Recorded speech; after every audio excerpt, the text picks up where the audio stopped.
Hi all, അസ്സലാമലൈക്കും. Welcome back to Silna's kitchen. ഇന്നത്തെ recipe റവയും മധുരക്കിഴങ്ങും വെച്ച് നല്ല ടേസ്റ്റി ആയിട്ടുള്ള വെറൈറ്റി ആയിട്ടുള്ള ഒരു അടിപൊളി ഈവനിങ് സ്നാക്സിന്റെ റെസിപ്പിയാണ്. കുട്ടികൾക്കും വലിയവർക്കൊക്കെ ഒരുപാട് ഇഷ്ടാവുന്ന, ഒരിക്കലും മടുക്കാത്ത ഒരു പലഹാരമാണ്. അപ്പോൾ ഇതെങ്ങനെയാണ് തയ്യാറാക്കുന്നതെന്ന് അറിയാനായിട്ട് വീഡിയോ സ്കിപ്പ് ചെയ്യാതെ മുഴുവനായിട്ടൊന്ന് കണ്ടു നോക്കണേ. റെസിപ്പിയിലോട്ട് കടക്കുന്നതിന് മുമ്പായി സിൽനാസ് കിച്ചൺ ചാനൽ ആദ്യമായിട്ട് കാണുന്നവരാണെങ്കിൽ പ്ലീസ് ഒന്ന് സബ്സ്ക്രൈബ് ചെയ്തേക്കണേ. ഒപ്പം തന്നെ ഈ വീഡിയോസ് നിങ്ങൾക്ക് ഇഷ്ടപ്പെടുകയാണെങ്കിൽ ഒരു ലൈക്ക് ചെയ്ത് ഷെയർ ചെയ്ത് സപ്പോർട്ട് ചെയ്യാനും മറക്കരുത്. ഇനി നമുക്ക് ഇതെങ്ങനെയാണ് തയ്യാറാക്കുന്നതെന്ന് നോക്കാം. ഇതിനായി ആദ്യം തന്നെ 2 മധുരക്കിഴങ്ങ് എടുത്തിട്ട് കഷ്ണങ്ങളാക്കിയിട്ട് കുക്കറിലിട്ടിട്ട് വേവിച്ചെടുത്തിട്ടുണ്ട്. നല്ലപോലെ കഴുകിയതിന് ശേഷം കുക്കറിലിട്ട് വേവിച്ചെടുത്തതാണിത്. എന്നിട്ട് അതിന്റെ തൊലിയൊക്കെ കളഞ്ഞെടുത്തതിന് ശേഷം ഞാനിതുപോലെ കട്ട് ചെയ്തെടുക്കുന്നുണ്ട്. ഇതുപോലെ ചെറിയ ചെറിയ പീസുകളായിട്ടൊന്ന് കട്ട് ചെയ്തെടുക്കുന്നുണ്ട്. എത്രയാണ് ഓരോരുത്തർക്കും പലഹാരം വേണ്ടത് അതിനനുസരിച്ച് എടുക്കാവുന്നതാണ്. ഞാനിവിടെ വളരെ ചെറിയ 2 കിഴങ്ങാണ് എടുത്തിട്ടുള്ളത്. ഇതൊരു മിക്സ്ഡ് ജാറിലേക്ക് ഇട്ടിട്ട് നല്ല പോലെ ഒന്ന് അരച്ചെടുക്കാനുള്ളതാണ്. അതിനു വേണ്ടിയാണ് ഇതുപോലെ കഷ്ണങ്ങളാക്കി എടുക്കുന്നത്. ഇതുപോലെ എല്ലാം ഞാനിവിടെ കട്ട് ചെയ്ത് വെച്ചിട്ടുണ്ട്. ഇനി നമുക്കിതൊരു മിക്സ്ഡ് ജാറിലേക്ക് ഇട്ട് കൊടുക്കാം. ഇത് ഒന്നിച്ച് ഇതിലേക്ക് ഇട്ട് കൊടുത്തിട്ടുണ്ട്. ഇനി ഇതിലേക്ക് നല്ലൊരു മണത്തിന് വേണ്ടിയിട്ട് ഒരു ഏലക്ക ഇട്ട് കൊടുക്കുന്നുണ്ട്. 2-3 ഏലക്ക ഇട്ട് കൊടുക്കണം എന്നുള്ളവർക്ക് ഇട്ട് കൊടുക്കാവുന്നതാണ്. ഇനി ഒന്നുകൂടെ നല്ലൊരു മണത്തിന് വേണ്ടിയിട്ട് 2 ഗ്രാമ്പ് കൂടെ ഇട്ട് കൊടുക്കുന്നുണ്ട്. ഈ പലഹാരത്തിന് ഒരു പ്രത്യേക മണവും ടേസ്റ്റും ഒക്കെയാണ് ഇതുകൂടെ ചേർത്ത് കൊടുക്കുമ്പോൾ. ഇനി അടുത്തതായിട്ട് ഇതിലേക്ക് വേണ്ടത് പാലാണ്. തേങ്ങാപ്പാലോ പശുവിൻ പാലോ ഏതായിരുന്നാലും കുഴപ്പമില്ല. ഞാനിപ്പോൾ ഇതിലേക്ക് ഒഴിച്ചു കൊടുക്കുന്നത് കട്ടിയായിട്ടുള്ള പശുവിൻ പാലാണ്. 1/2 കപ്പ് മെഷർമെന്റ് കപ്പിന് 1.5 കപ്പ് പാലാണ് ഇതിലേക്ക് ഒഴിച്ചു കൊടുക്കുന്നത്. ഇനി ഇതിലേക്ക് ഓരോരുത്തരുടെയും മധുരത്തിന് ആവശ്യമായിട്ടുള്ള പഞ്ചസാര ഇട്ട് കൊടുക്കാവുന്നതാണ്. ഞാനിവിടെ 4 ടേബിൾ സ്പൂൺ അളവിലാണ് പഞ്ചസാര ഇട്ട് കൊടുക്കുന്നത്. പിന്നെ ഇതിന്റെ ഈ ഒരു മധുരത്തിനെ ഒന്ന് ബാലൻസ് ചെയ്യാനായിട്ട് ഒരു നുള്ള് ഉപ്പും കൂടെ ഇട്ട് കൊടുക്കാം. ഇനി ഇത് നല്ല പോലെ ഒന്ന് അരച്ചെടുക്കുക. അരച്ചെടുത്തുകൊണ്ടിരിക്കുമ്പോൾ തന്നെ ഇത് നന്നായിട്ട് ടൈറ്റ് ആവും.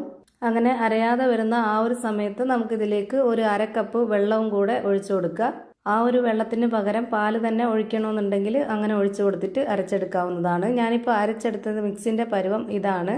ഇനി ഈ ഒരു മിക്സിയുടെ ജാറിൽ കൈയിട്ട് തുടച്ചിട്ട് ഇതിലേക്ക് ബാക്കി ഒഴിച്ചു കൊടുത്താൽ മതി. അല്ലാതെ ജാറിലേക്ക് വെള്ളം ഒഴിച്ചിട്ട് ഇതിലേക്ക് ഒഴിച്ചു കൊടുക്കരുത്. അപ്പോൾ ഇതിന്റെ പരുവം തെറ്റും.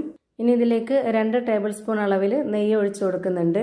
ഈ ഒരു പലഹാരത്തിന് നെയ്യുടെ മണം മുന്തി നിൽക്കുമ്പോൾ ഒരു പ്രത്യേക ടേസ്റ്റ് ആണ്. ഇനിയിപ്പോൾ നെയ്യുടെ മണം ഇഷ്ടമല്ലാത്തവർക്ക് ബട്ടർ ചേർത്ത് കൊടുത്താലും മതി. ഇനി അടുത്തതായിട്ട് ഇതിലേക്ക് ഇട്ട് കൊടുക്കേണ്ടത് റവയാണ്. വറുത്ത റവയാണ് ഞാൻ എടുത്തിട്ടുള്ളത്. അതുപോലെ വറുത്ത റവ തന്നെ എടുക്കാൻ വേണ്ടി നോക്കുക. ആദ്യം തന്നെ ഇതിലേക്ക് ഇട്ട് കൊടുത്തിട്ടുള്ളത് 250 ml കപ്പിന്റെ അളവിന് 1 കപ്പ് റവയാണ്. ഇതുപോലെ നന്നായിട്ടൊന്ന് മിക്സ് ചെയ്ത് യോജിപ്പിച്ചെടുത്തതിന് ശേഷം മാത്രം ഒരു 1/2 കപ്പ് അളവിലും കൂടെ ഇട്ട് കൊടുക്കാം. എല്ലാം കൂടെ ഒന്നിച്ചിട്ടിട്ട് ഇളക്കി കൊടുക്കരുത്. ഇതുപോലെ ഘട്ടമായിട്ട് ഇട്ട് കൊടുത്തിട്ട് വേണം നല്ലപോലെ ഒന്ന് ഇളക്കി യോജിപ്പിച്ചെടുക്കാനായിട്ട്. അപ്പോഴേ ഇതിന്റെ പരുവം കറക്റ്റ് ആവുള്ളൂ. ഇപ്പോൾ ഇതിലേക്ക് വേറെ വെള്ളമൊന്നും വേണ്ടി വന്നിട്ടില്ല. നന്നായിട്ട് കറക്റ്റ് ആയിട്ടുണ്ട് ഇതിന്റെ ഈ ഒരു മിക്സ്. ഇതിന്റെ പരുവം എന്താണെന്നുള്ളത് ഞാനിപ്പോൾ കാണിച്ചു തരാം. ഇതുപോലെ നന്നായിട്ട് ടൈറ്റ് ആയിട്ടിരിക്കണം. ഒരുപാട് നന്നായിട്ട് ടൈറ്റ് ആവരുത്. ഒന്ന് കുഴഞ്ഞ രൂപത്തിലുള്ള ഈ ഒരു പരുവാണ് വേണ്ടത്.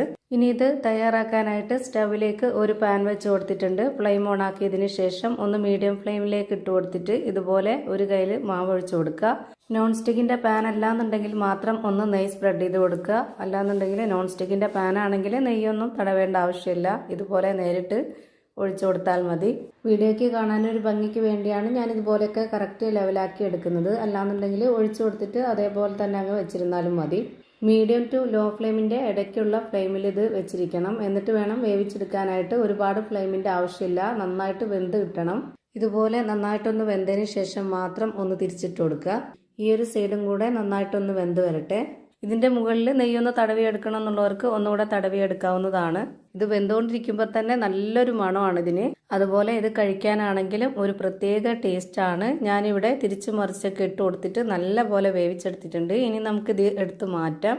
ഇതേപോലെ തന്നെ എല്ലാ മാവിലും ചുട്ട് ഞാനിവിടെ ഒരു പാത്രത്തിലേക്ക് മാറ്റിയിട്ടുണ്ട്. നല്ല അടിപൊളി ടേസ്റ്റി ആയിട്ടുള്ള ഒരു വെറൈറ്റി ആയിട്ടുള്ള പലഹാരം റെഡിയായി കിട്ടി.